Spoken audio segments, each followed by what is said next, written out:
तो सबसे ईमानदार पार्टी है आज़ाद भारत की। 1947 के बाद से लेकर आज तक की सबसे ईमानदार पार्टी है। नमस्कार, मैं नियाज खान और आप देख रहे हैं एनएमएफ न्यूज। चुनावी मौसम में दिल्ली के मुख्यमंत्री भी चुनावी प्रचार में व्यस्त हैं। पहले यूपी, फिर पंजाब, अब गोवा में अपनी पार्टी का प्रचार कर रहे हैं और ईमानदार पार्टी होने के बुनियाद पर वोट मांग रहे हैं। 1947 के बाद से देश की सबसे ईमानदार पार्टी आम आदमी पार्टी है, यह दावा करते हुए केजरीवाल बोल रहे हैं कि प्रधानमंत्री नरेंद्र मोदी ने भी पार्टी को ईमानदारी का प्रमाण पत्र दिया है। ये बात केजरीवाल ने गोवा में कही है। आगामी 14 फरवरी को विधानसभा चुनाव के मद्देनजर गोवा में प्रवास पर चल रहे अरविंद केजरीवाल ने एक संवाददाता सम्मेलन में कहा कि पीएम मोदी ने आपको आजादी के बाद से भारत की सबसे ईमानदार पार्टी का प्रमाण पत्र दिया है। दरअसल केजरीवाल ने यह बात तंजिया अंदाज में कही। मोदी जी ने सीबीआई, पुलिस ने मुझ पर और मनीष सिसोदिया पर छापा मारा। 21 पार्टी विधायकों को गिरफ्तार किया गया। 400 फाइलों की जांच के लिए आयोग का गठन किया गया था, फिर भी कुछ नहीं मिला। सुनिए। एक युवा ने मेरे से पूछा कि ये तो सारी पार्टियां कहती है सर, चुनाव के पहले आप भी कह रहे हैं, दूसरी पार्टियां भी कहते हैं, हम आपके ऊपर कैसे विश्वास करें। बिल्कुल सही पूछा कि हमारे ऊपर क्यों विश्वास करें। इस टाइम तो सारे कहेंगे कि हम अच्छा करेंगे। मैंने उनको कहा कि दिल्ली में हमने करके दिखाया है। हमारा डीएनए क्या है ये आपको दिल्ली की गवर्नेंस से पता चलता है। दिल्ली में हमने ईमानदार सरकार चला के दिखाई है और वो ईमानदारी का सर्टिफिकेट खुद प्रधानमंत्री श्री नरेंद्र मोदी जी ने दिया हमको कि सबसे ईमानदार पार्टी है ये देश की। मोदी जी ने मेरे ऊपर रेड कराई, मोदी जी ने मनीष सिसोदिया पे रेड कराई, सीबीआई की रेड कराई, पुलिस की रेड कराई, हमारे 21 एमएलए को गिरफ्तार किया, सारी रेड कराई उन्होंने। उनको हमारी 400 फाइलें एग्जामिन करने के लिए मोदी जी ने एक कमीशन बिठाया, एक भी गलती नहीं मिली उनको। तो सबसे ईमानदार पार्टी है आज़ाद भारत की। 1947 के बाद से लेकर आज तक की सबसे ईमानदार पार्टी है। तो सुना आपने, उन्होंने कहा भ्रष्टाचार मुक्त शासन हमारे डीएनए में है। वहीं अगर आम आदमी की सरकार गोवा में बनती है तो गोवा को लेकर आपका क्या विजन है, उसके लिए भी केजरीवाल ने 13 सूत्रीय एजेंडा रखा। सुनिए। आम आदमी पार्टी की सरकार बनेगी तो हमारा गोवा को लेकर क्या विजन है, तो 13 पॉइंट एजेंडा मैं आज गोवा के लोगों के सामने रख रहा हूं, जिसे हमने पिछले 1-1.5 साल में बहुत गोवा के लोगों के साथ बातचीत करके, गोवा के लोगों के साथ सेवरल राउंड्स ऑफ डायलॉग्स करके ये पूरा एजेंडा तैयार किया है, जो मैं आपके सामने एक एक करके रख रहा हूँ। सबसे पहला पॉइंट है रोजगार। गोवा के यूथ, गोवा का युवा बहुत ज़्यादा परेशान है, बहुत ज़्यादा दुखी है। कल भी शाम को मेरी कई सारे युवाओं से मीटिंग हुई। उनका एक तो दुख है कि रोजगार नहीं मिल रहा, लेकिन जो ज़्यादा बड़ा दुख है वो ये कि उनके साथ अन्याय हो रहा है।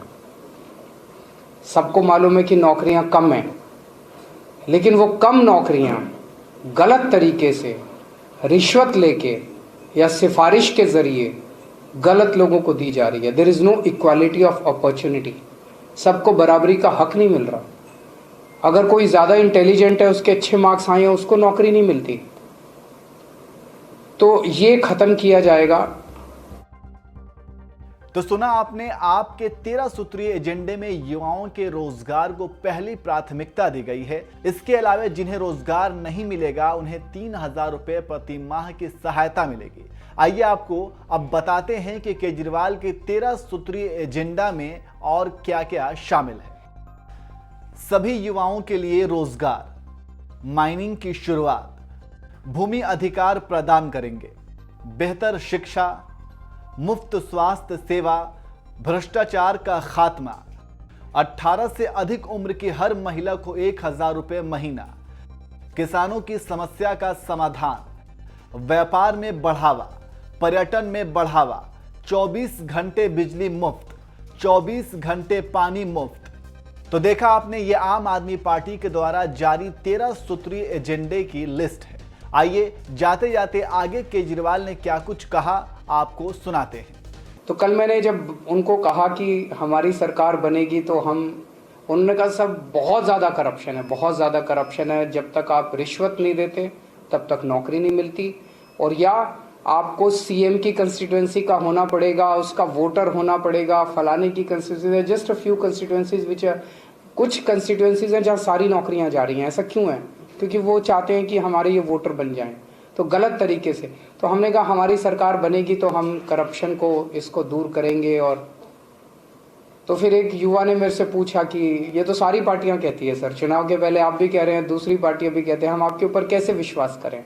बिल्कुल सही पूछा कि हमारे ऊपर क्यों विश्वास करें, इस टाइम तो सारे कहेंगे कि हम अच्छा करेंगे।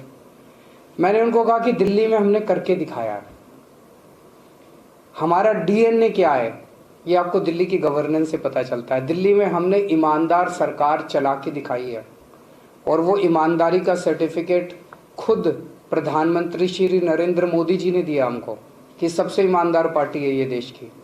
मोदी जी ने मेरे ऊपर रेड कराई, मोदी जी ने मनीष सिसोदिया पे रेड कराई, सीबीआई की रेड कराई, पुलिस की रेड कराई, हमारे 21 एमएलए को गिरफ्तार किया, सारी रेड कराई उन्होंने। उनको हमारी 400 फाइलें एग्जामिन करने के लिए मोदी जी ने एक कमीशन बिठाया, एक भी गलती नहीं मिली उनको। तो सबसे ईमानदार पार्टी है आज़ाद भारत की, 1947 के बाद से लेकर आज तक की सबसे ईमानदार पार्टी है।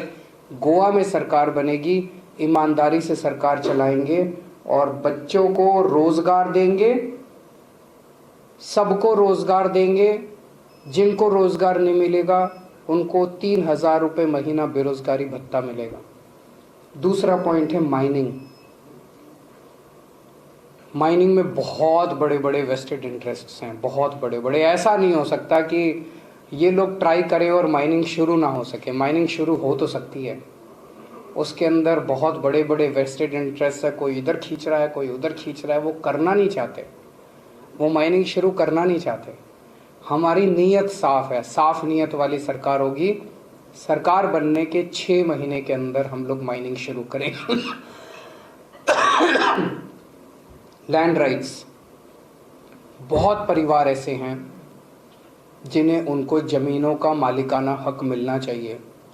इसमें भी मैंने इसको पूरे इशू को एग्जामिन किया। It is not a rocket science, it is very easy to do, लेकिन नीयत ख़राब है। यहाँ भी बहुत ऐसे बड़े बड़े शार्क्स बैठे हैं जिनके पास बड़े बड़े ज़मीन हैं, वो अपनी ज़मीनें छोड़ना नहीं चाहते। लेकिन आम आदमी पार्टी की सरकार ईमानदार सरकार होगी। जितने लोग हैं जिनको कई डिकेड से उनको अपने लैंड राइट्स नहीं मिले, उनको हम 6 महीने के अंदर लैंड राइट्स दिलवाएंगे।